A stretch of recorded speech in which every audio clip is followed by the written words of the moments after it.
Namaste everyone. This is Dr. Ayesha Butalia, and today our topic of this presentation is basically how to write an abstract. Okay, so basically, if you see the title, you may be wondering how to write an IEEE paper or a research paper, but basically, we are going to concentrate this presentation on how to write an abstract. Just for introduction, why do we write a research paper? It is basically, it improves your analytical skills. You analyze information resources, all the available information required. You gather it for your problem statement. Okay, you develop a questioning mindset. You try to question yourself that why you are trying to solve this problem. What is the need for social cause? Okay, how many people is going to benefit for the environment, to the humans, or maybe to any living being, or even to plants, your universe, anything for the social cause. Then you understand why, how, when, what. Okay, so you start reasoning yourself, questioning yourself. You focus on the key issue. Okay, sometimes there are a lot of issues on which keep on disturbing you. So I think that is the best way to identify your problem statement, and you focus on the key issue, how to solve it. So we have got another presentations on YouTube planned in pipeline for how to write the entire research paper, then how to write the literature survey, the introduction of the paper, and first and foremost, how to identify the problem statement, what should be your research topic, and so on. Basically, research paper is being used for students who are pursuing their uh, engineering, or maybe any graduate degree, undergraduate degree, even for BCA, MCA, research scholars, PhD scholars, for post-graduation scholars. Nowadays, even school students have been motivated. They even write patents. So on patents, they can write their research papers, even for something they want to explore their research, some algorithms, some stimulations, some simulations. So whatever it is, that they can explore and put it on a paper and publish it on the WW, so the entire research fraternity can go through it. So you can organize your ideas with the necessary format. So IEEE is one of the very famous format for writing a research paper. The format is easily available on the website. I will share you the link also on the YouTube. You can take the format. But today's presentation is basically, we are focusing on the contents, okay, rather than on the format. There are a lot of things talked about the format, but what should be the content is we are going to take one by one. And today's focus is going to be on the abstract. So another benefit of writing a research paper is that you learn to brainstorm your original ideas and avoid plagiarism. Okay, your research, there is another presentation from us, a difference between research and innovation. So basically, research is you try to modify the existing algorithm, whereas innovation, you try to develop something very original. Okay, and you have 100% plagiarism on it. So next thing, what is the benefit of writing the research paper is to learn under the guidance from the expert. So if you're fortunate enough to have the guide maybe in your institute, if you're a PhD scholar, your PhD is the expert.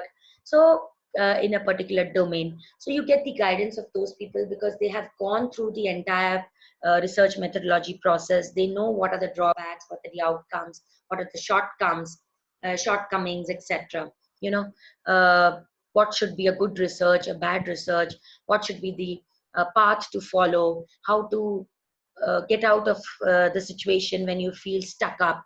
Okay, so if you are fortunate, you will learn how to follow in somebody else's guidance. So that is also a very good benefit of writing a research paper. And then research paper writing, obviously the main objective is that it expands the knowledge horizon of yours. Okay, so I think we should let's start on the main concept of abstract. So basically, the importance of abstract in a research paper is you can go through the presentation, okay, of the entire brief outline of a research paper. That is another presentation on YouTube. You will get it from us. But right now, we will focus on the abstract. So abstracts are very useful ways of storing uh, research and scholarly information in a concise form.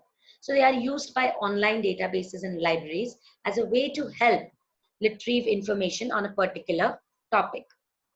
The use of abstracts saves time and space, and abstracts often come with links to the full article. So whenever you search IEEE papers which are paid, you get the abstract and you don't get the full article. So if the abstract is fascinating to you, definitely you will buy the article. So while writing also, you need to focus on the same point, that if your abstract is precise, it is giving the exact what your paper is full paper is going to present, and it's attractive in the sense that you have the sense that the full article is worth reading. Okay, so that is why the abstract is more important. Whenever you have a project competition, or maybe you try to even submit your paper in good journals, first of all they ask you for abstract and then the full paper. If your abstract is cleared, then only they ask you for the full paper. That means that in your abstract they come to know, they visualize what would be, what authoritative, what quality your full paper would have. That is why too much focus is on the abstract. That's why I thought of giving this special presentation. So let's start. So basically in IEEE format, the abstract should be written in 12 point, okay, and it should be italic. And if you go over here, it should be 200 to 250 words. Okay, so basically you should take care of these words, because this is most of all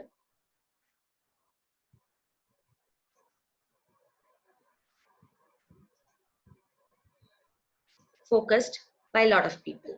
Okay, so 200 to 250 words. So basically every line is very important. Since it is only 200 to 250 words, you have to understand that you have to, every word is very, very important. And in fact, we focus on the lines because every line should fascinate the reader or the evaluator.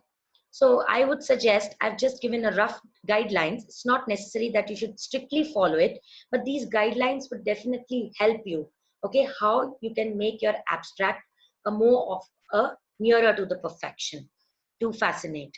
So the first one or two lines should be a general introduction about the title. Okay, so for example, your title is about facial expressions. So first one or two lines you will talk in general, that what are facial expressions. Maybe the Ekman scientist has classified into 7 universal emotions, uh, as anger, sadness, happiness, neutral, fear, disgust, surprise, and so on. So, I mean, a general introduction you should give about the topic so that the reader should connect. Okay. And then second and third line about the title. Because see, if you are doing facial expression, what you are doing? Suppose your title is facial expression recognition. So second and third line should more focus about what you are going to do in your highlighting your paper, or what is basically your problem statement, is that you are trying to recognize the facial expression. So first one or two lines about what is facial expressions, and maybe in a more scientific way, with a more visualization that you have read something, literature survey, and your statement, even one statement what you have put it, you have read say 5 papers and got something very concrete about the general info also. Like I said, that the psychiatrist Aikman has classified universal emotions 7 categories, so something like that. So second and third line about general title. So for example, if it is facial expression recognition system is the title, so you would be telling about that we are trying to, it's about recognizing the facial expressions, okay, and why it is important. So then next 3 lines would be about the introduction of the topic identified and existing applications. So, when you have selected a particular topic, it may go to a research or maybe a category of innovation. Research means that some people, some researchers have already identified the facial expression recognition system. So you would be telling about the existing applications then, and you would be telling that why you have, what a problem statement you are focusing uh, in this paper. Okay, so probably it will mean that the existing applications have not particularly touched that particular aspect or the loophole. Okay, but if it's an innovation project highlighting that paper, then probably that topic would be totally new, novel, original, where people have not thought of this problem statement or probably this problem statement as the solution. The next three lines about the existing technology, methods, and the system. Now, I would like to make a point that if it is a research project, research means the problem statement is not novel, but the approach is novel. Okay, so that is research. In innovation, the problem statement is novel, but probably the approach may also be novel, or the approach can be the existing algorithm or the methodology or the tool or the system which is used for some another problem statement. Okay, I'll repeat because this is very, very important. Two categories, one is research and another is innovation. Okay, now research is something where the problem statement is not original. People have already developed some solutions for that problem statement. Problem statement is your title probably. For example, if it's a facial recognition system, so people have already explored and provided the algorithms for facial expression, recognizing the facial expression. Okay, so you try to propose a better solution to what the existing researchers have done. And another part is innovation. Innovation means the title is totally new. Okay, but the solution you are trying to propose may be also something very new which people have not heard about. Or say example, you are trying to inculcate some existing algorithm which is being used for another problem statement. For example, data mining and supply chain management. Now, data mining algorithms are there, and for supply chain management, some other algorithms are used. So, supply chain management is a marketing problem statement, okay, and data mining is a computer machine learning algorithm or a data mining algorithm. So when you say that supply chain management, you are going to improvise the existing supply chain management. So this topic is already explored by a lot of researchers, but you can use data mining algorithms in supply chain management, which can be a little bit novel, okay, and maybe a better solution to what the existing researchers have done. So here, whether the this point, whether this point is research or innovation, depending on that, you will be highlighting the next appropriate three lines about the existing technology. So if you are using supply chain management algorithms, then probably you have to talk of those technologies, methods, and systems here. If you are using data mining algorithms as a novel approach, then you need to discuss about the existing data mining algorithms which would serve your supply chain management. Okay, just an example to quote. The next three lines, okay, it is about your idea.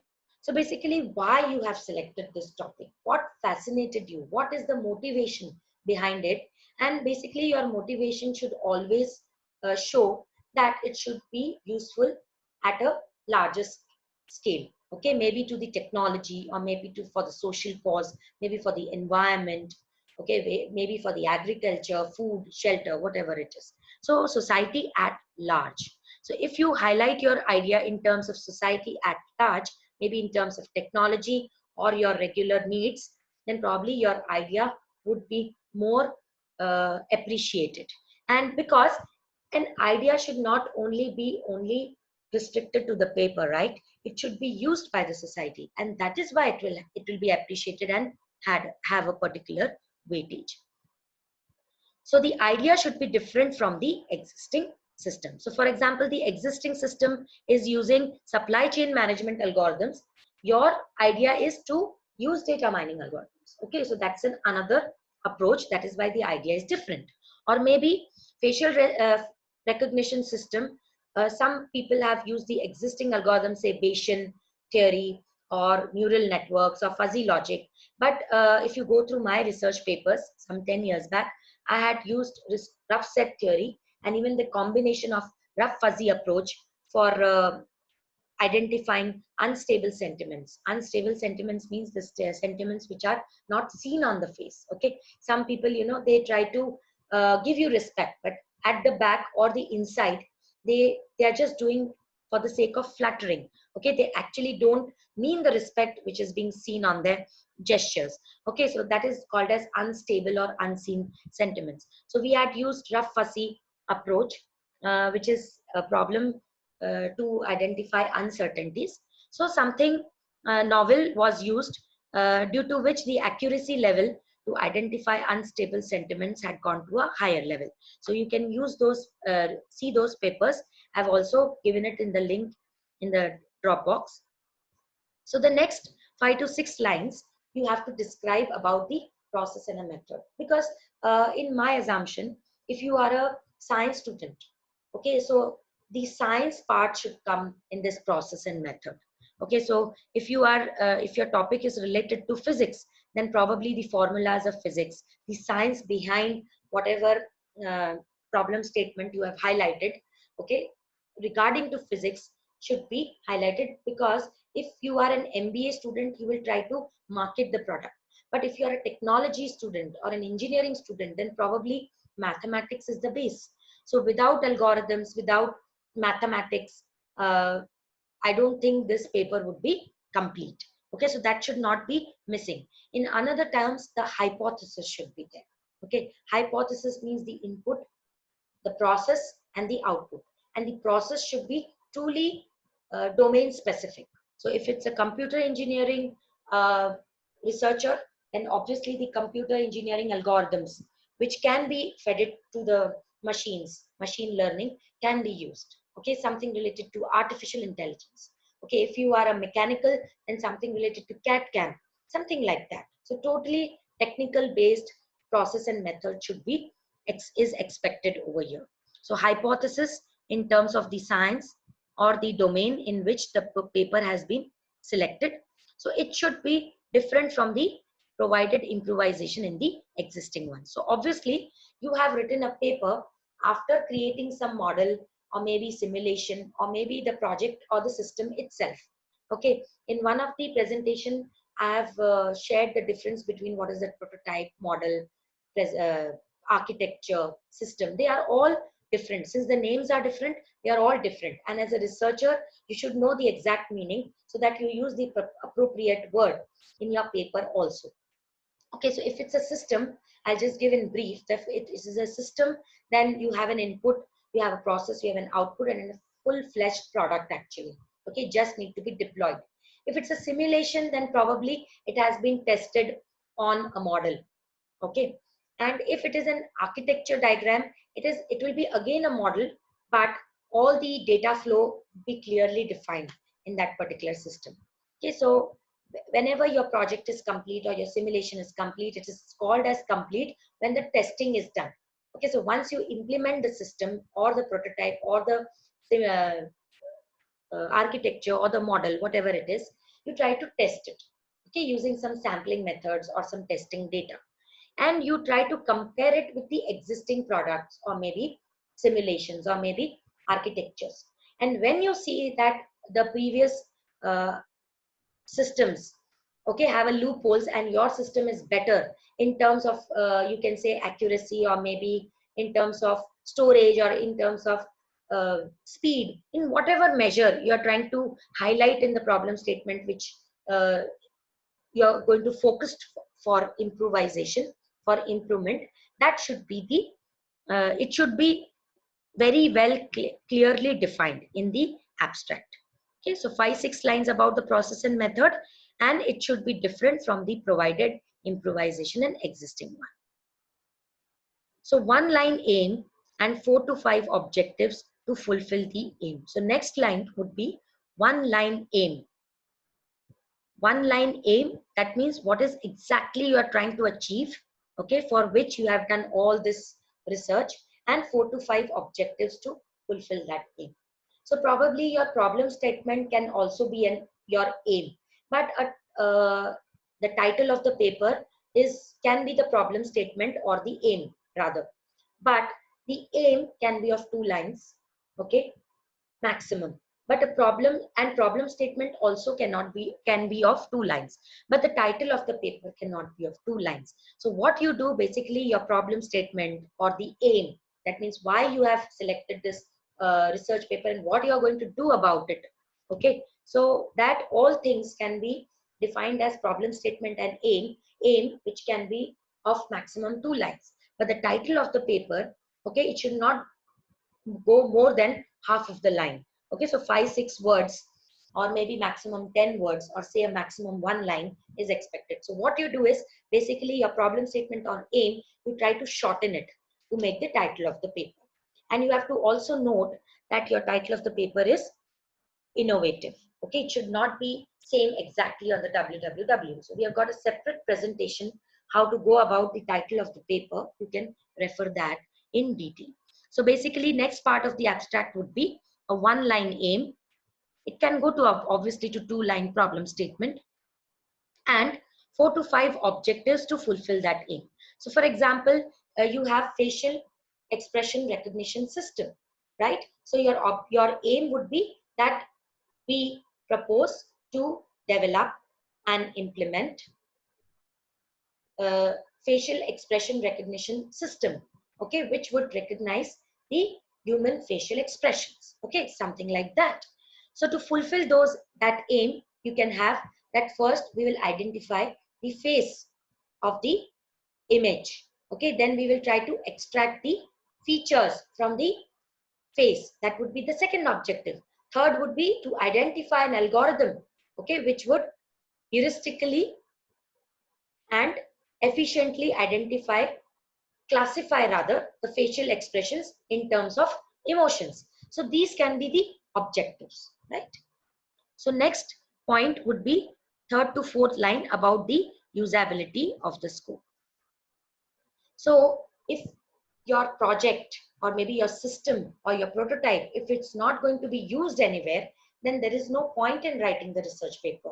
So the main point would be the usability and scope. So you will tell the applications where it can be used, okay, what would be the actual uh, idea behind writing this, developing this system, okay, where in which domains it can be applicable, and what is the scope of the entire research.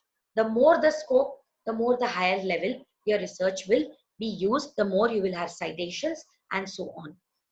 Now, one thing is not noted over here, which can be optional, but I would suggest that you can add one more point as the last thing of the abstract, that what data set you plan to use for testing of the data. That is very, very important.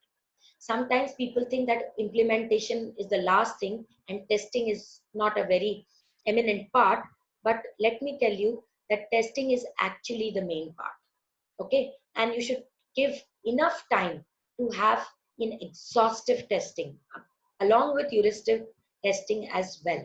White box testing, black box testing, every testing method should be applied and it should not be ignored. The more perfect your testing would go through, the more perfect your near to the perfection your product or your system would go. So at the end of the abstract, I would suggest that you should mention that what are the data sets you are going to use. If possible, you can even mention the method you are going to use for testing. Okay, so whether it is a system testing or a simulation testing. Okay, we have got another presentation only on testing, but right now sticking to this abstract part, you can mention that. So point to be noted is that don't use symbols, special characters, etc. in the abstract. And last but not the least, abstract should not contain any references. We've got a separate presentation on references. You can note that to know much more in detail about references. Just kindly note over here, and those who have already written papers and they are going through this presentation to improvise their next paper in terms of abstract, just kindly note that one should not have any references in the abstract. Probably this is very crucial and critical information for the beginners who are having a first attempt to write the paper. Now keywords are also mentioned, okay, just after the abstract. Okay, now what is a keyword? It is like, you know, it identifies the subtitles of your main title. For example, you have your topic is supply chain management using data mining algorithms. So if you have discussed about 5 data mining algorithms, all those 5 mining algorithms can be mentioned as keyword. Now, if you think that machine learning uh, algorithms can be integrated with data mining, so those people who are exploring on machine learning should also refer to your paper.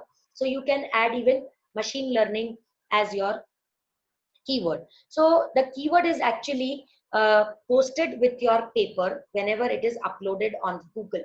And if somebody is searching for say some titles or subtitles, if those titles match with your keyword, your paper listing would go ahead. So there are various sites which you can use to even identify your perfect keywords. Like I would suggest you can go through small SE tools, or maybe users suggest. These are the websites or the tools which you can go through. They are very easy and freely available. There are lot many others search engines which help you out to recognize your keywords. So it is very important that you identify your keywords so that your paper goes to a hit. Okay, and there are more citations, because if your paper is reached to more number of people, then only, even if your abstract is very perfect, it should go to the people. Okay, so to make at a higher level of vision, your keyword should be more to the point. Okay, so this is all about the abstract of a paper. In our next presentations, one by one, we will discuss about, you know, of course, how should be the title, how to write the introduction in detail, similarly to how we discussed about the abstract today, about the literature survey, about the methodology, algorithm, technology, model to be used. We have a separate presentation on this. What should be the proposed system, model, framework, and architecture? Okay, how to go about the experimentation, what is expected in the result and discussion table. Okay, what should be in the conclusion and future scope, the acknowledgement. Okay, and last but not the least, and very, very important, the references. Okay, so thank you very much for your patience listening. If you have any doubt, you can mail me on the visible on the screen. Okay, and I would be glad to solve your questions. Thank you once again.